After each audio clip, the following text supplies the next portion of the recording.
Hello friends. स्वागत है आपका हमारे यूट्यूब चैनल जी के जी एस कॉन्सेप्ट एकेडमी पर। दोस्तों, सिलेबस डिस्कशन करने के बाद हम आज से शुरू करने जा रहे हैं एमपी जीके में जो जनजातियों वाला टॉपिक दिया है उसकी सीरीज को हम प्रारंभ करने वाले हैं।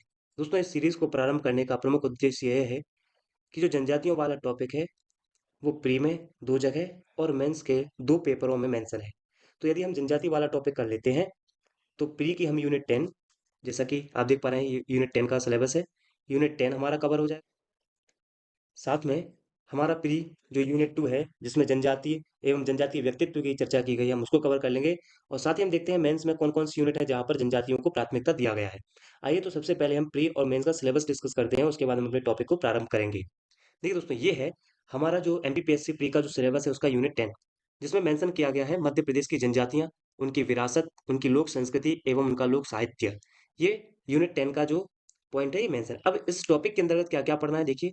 मध्य प्रदेश की हमें जनजातियों का भौगोलिक विस्तार पढ़ना है। जनजातियों से संबंधित हमें संवैधानिक प्रावधान पढ़ने हैं। इसके अलावा हमें मध्य प्रदेश की प्रमुख जनजातियां, विशेष पिछड़ी जनजातियां एवं घुमंतु जनजातियों के कल्याण के लिए जो योजनाएं चलाई जा रही हैं उनको पढ़ना है हमें, है ना। तो घुमंतु जनजातियां मध्य प्रदेश में कौन कौन सी हैं, पिछड़ी विशेष पिछड़ी जनजातियां कौन कौन सी हैं, और साथ ही मध्य प्रदेश की प्रमुख जनजातियां कौन सी हैं, और इनसे संबंधित जितनी भी कल्याण की योजनाएं चल रही हैं, चाहे वो हमारी राज्य सरकार चला रही हो या केंद्र सरकार, उन सबको हमें कवर करना है।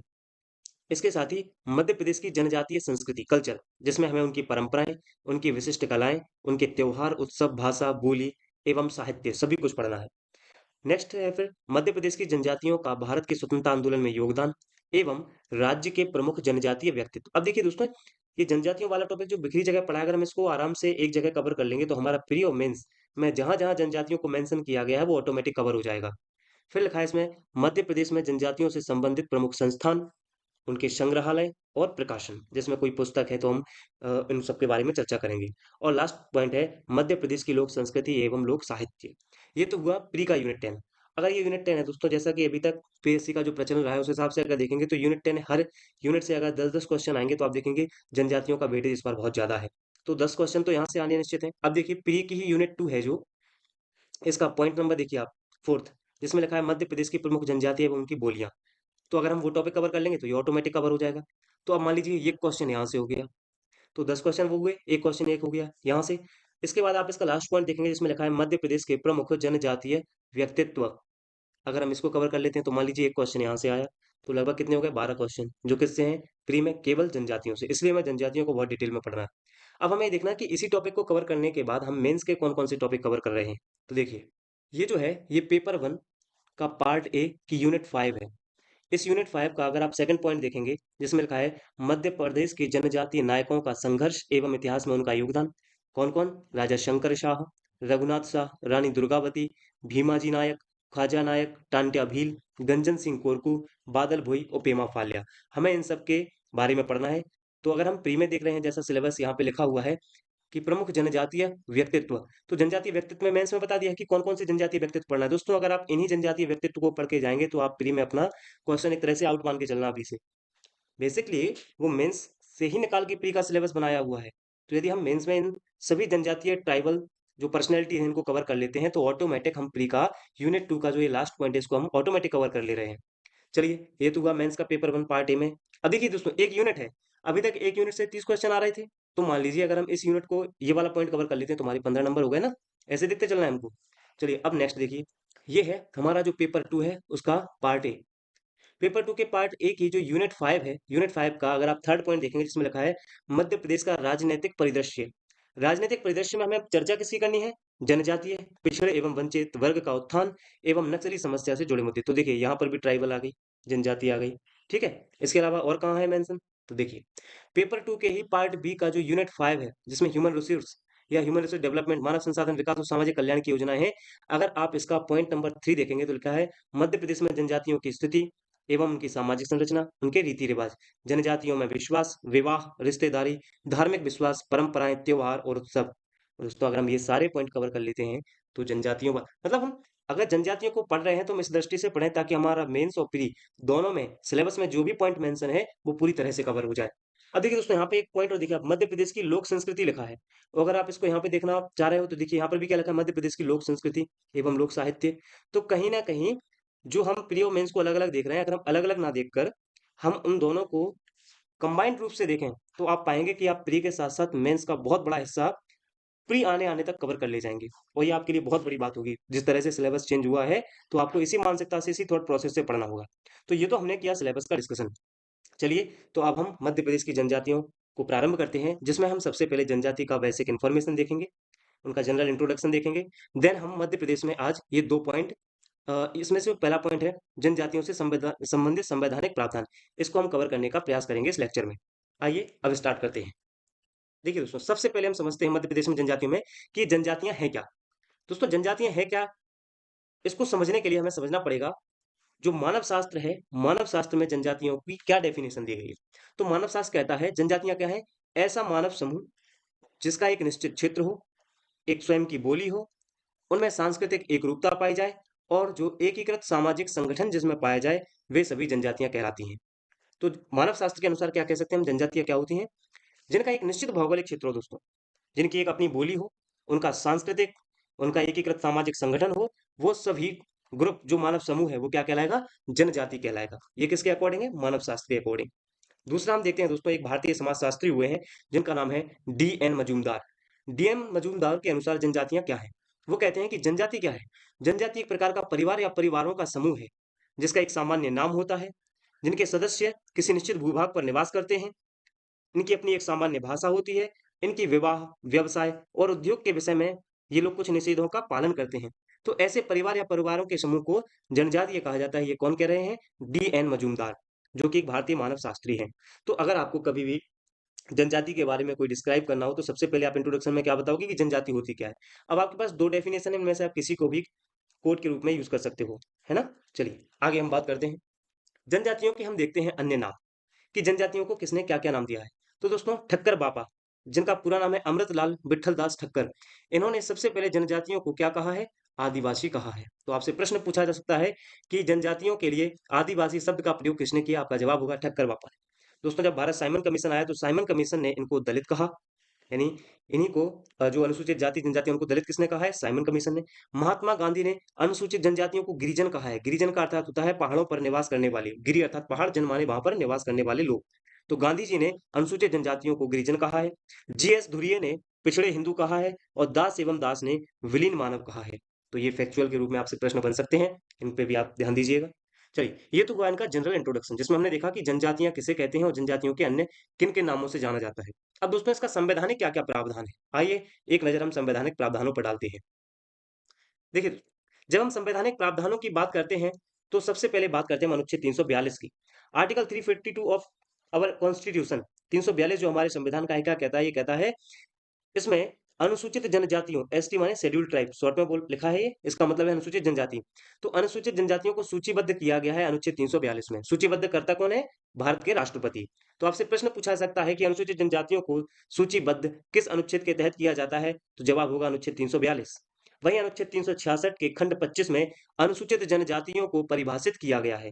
अगर आपसे प्रश्न पूछा जाएगा कि बताइए अनुसूचित जनजातियों को भारतीय संविधान के किस अनुच्छेद में परिभाषित डिफाइन किया गया है, तो आपका जवाब होगा 366 का खंड 25। और अगर आपसे पूछा जाएगा इनको शेड्यूल्ड, इनको सूचीबद्ध किस अनुच्छेद के तहत किया गया है, तो अनुच्छेद 342। दोनों ही पॉइंट आपको याद रखने हैं ये। इसके अलावा जब हम बात करते हैं अनुच्छेद 16 का सब क्लॉज 4 खंड उपखंड 4 क्या कहता है, किसी भी पिछड़े वर्ग, इसमें ओबीसी एससी एसटी तीनों आ जाते हैं, किसी भी पिछड़े वर्ग के लिए नियुक्ति एवं पदों पर आरक्षण दिया जाएगा। यह अनुच्छेद 16(4) भारतीय संविधान का। नेक्स्ट, आर्टिकल 64 का सब क्लॉज का, जिसको हम सब क्लॉज ए भी बोल सकते हैं, इसमें कहा गया है एससी और एसटी के लिए पदोन्नति में आरक्षण दिया जाएगा। ये भी एक संवैधानिक प्रावधान हुआ। बेसिकली हमें फोकस एसटी पर करना है, तो हम देखते हैं ये पॉइंट। नेक्स्ट, आर्टिकल 16 कहता है कि 50%, 16 का 4 खा कहता है 50% आरक्षण सीमा निर्धारित करने के लिए बैकलॉग रिक्तियों को चालू वर्ष की रिक्तियों के साथ नहीं माना जाएगा। कहने का तात्पर्य है कि मान लीजिए किसी जगह 100 वैकेंसी निकली है, और मान लीजिए 100 है जनरल के लिए और ये 100 है जो रिजर्व कैटेगरी है उनकी, 100 भर ली जाती है मान लीजिए, या ये 90 भरी गई हैं, और ये 100 में से यहाँ पे भी 90। अब यहाँ पर जो ये 10 शेष बची हुई सीटें हैं, इनको पहले जनरल में काउंट किया जाता था, या जनरल में इनको मर्ज कर दिया जाता था, किंतु अब ऐसा नहीं होता है। अब ये जो 10 हैं, ये नेक्स्ट टाइम जो इनकी फिर से वैकेंसी आएगी 100, उनमें इन 10 को ऐड कर दिया जाएगा। इसको बोलते हैं बैकलॉग। तो इसमें यही लिखा है कि 50% आरक्षण सीमा जो निर्धारित की गई है उसमें बैकलॉग रिक्तियों को चालू वर्ष की रिक्तियों के साथ नहीं माना जाएगा। क्लियर है। ये संवैधानिक प्रावधान के अंतर्गत हमने 5 पॉइंट देखे। नेक्स्ट देखिए, आर्टिकल 244 का सब क्लॉज 1, अनुच्छेद 244 का सब क्लॉज 1 क्या कहता है? छठवीं अनुसूची, जो सिक्स शेड्यूल है हमारे इंडियन कॉन्स्टिट्यूशन में, जिसमें चार राज्यों असम, मेघालय, मिजोरम और त्रिपुरा का वर्णन मिलता है। कहा गया है इस अनुच्छेद में कि इन चार राज्यों के अतिरिक्त अन्य राज्यों के अनुसूचित क्षेत्रों में अनुसूची 5 के सभी प्रावधानों को लागू किया जाएगा। अब ये अनुसूची 5 के प्रावधान क्या-क्या हैं, हम नेक्स्ट लेक्चर में देखेंगे इसको। अभी फिलहाल के लिए आपको याद रखना है कि छठवीं अनुसूची के 4 राज्यों को छोड़ दें, तो अन्य राज्यों के अनुसूचित क्षेत्रों में अनुसूची 5 के सभी प्रावधान लागू किए जाएंगे। अब ये प्रावधान कौन-कौन से होंगे, तो आप ऑटोमेटिक वहां पे समझ जाएंगे कि अनुसूची 5 के प्रावधान उन सभी क्षेत्रों में, उन सभी राज्यों में लागू किए जाएंगे जो अनुसूचित क्षेत्रों के रूप में चुने गए हैं। अगला है आर्टिकल 275, 275 ये कहता है पांचवी एवं छठवीं अनुसूची में निर्दिष्ट राज्यों। अब पांचवी, देखिए पांचवी अनुसूची में 10 राज्य हैं दोस्तों, और छठवीं अनुसूची में 4, यानी टोटल कितने राज्य हुए? 14 राज्य। इस 10वीं, जो ये 10 स्टेट हैं, जो 10 राज्य हैं, इन्हीं में आता है हमारा मध्य प्रदेश, इन्हीं में आता है छत्तीसगढ़, इन्हीं में आता है राजस्थान, इसी में आता है अगर आप देखेंगे गुजरात, इसी में आता है महाराष्ट्र, इसी में आता है उड़ीसा, इसी में आता है हिमाचल प्रदेश, है ना, इसी में आंध्र प्रदेश, और आंध्र प्रदेश से बाहर होता है तेलंगाना। तो लगभग 1 2 3 4 5 6 7 8 9, एक और मैं मिस कर रहा हूँ, देख लेंगे। तो ये 10 राज्य आते हैं पांचवी अनुसूची में, और छठवीं अनुसूची में आते हैं ये 4 राज्य, इसमें असम, मेघालय, मिजोरम, त्रिपुरा आते हैं। इनमें निर्दिष्ट राज्यों में एससी और एसटी को सहायता अनुदान दिया जाएगा। तो कहने का मतलब ये है कि जो पांचवी छठवीं अनुसूची में जो राज्य शामिल हैं, यानी कि 10 राज्य जो पांचवी अनुसूची में शामिल है, और 6 राज्य जो छठवीं अनुसूची में शामिल, जो 4 राज्य हैं, इनको, इनमें निवासित एससी एसटी को सहायता अनुदान प्रदान किया जाएगा। ये किस आर्टिकल के तहत मेंशन किया गया है? 275 के तहत। चलिए नेक्स्ट देखते हैं।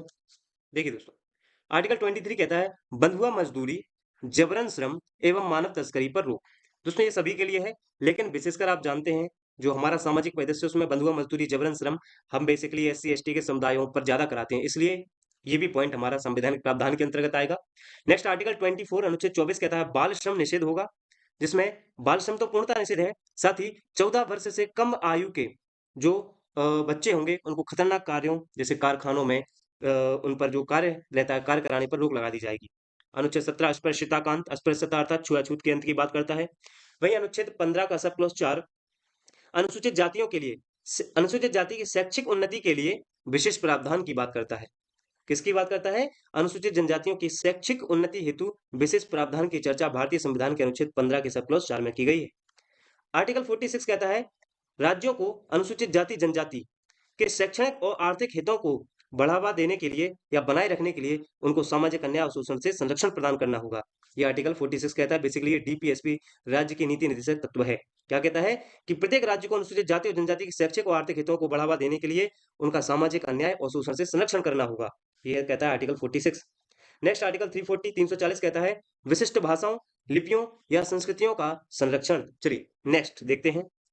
आर्टिकल 330 अनुच्छेद 330 ये कहता है लोकसभा में अनुसूचित जाति एसटी, एलएस का मतलब है लोकसभा और एसटी का मतलब है शेड्यूल्ड ट्राइब अर्थात अनुसूचित जनजाति, लोकसभा में अनुसूचित जनजातियों को उनकी जनसंख्या के अनुपात में सीटें आरक्षित की जाएंगी।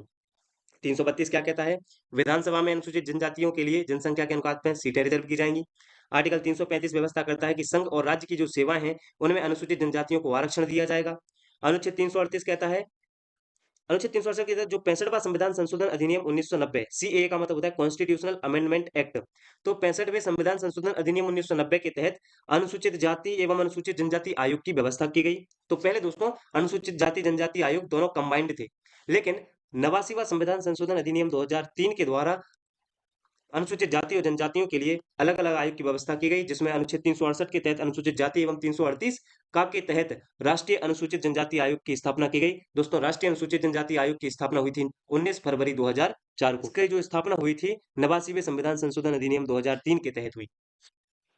नेक्स्ट है आर्टिकल 339 339 जिसमें कहा गया है अनुसूचित क्षेत्रों एवं अनुसूचित जनजाति के कल्याण पर केंद्र का नियंत्रण होगा।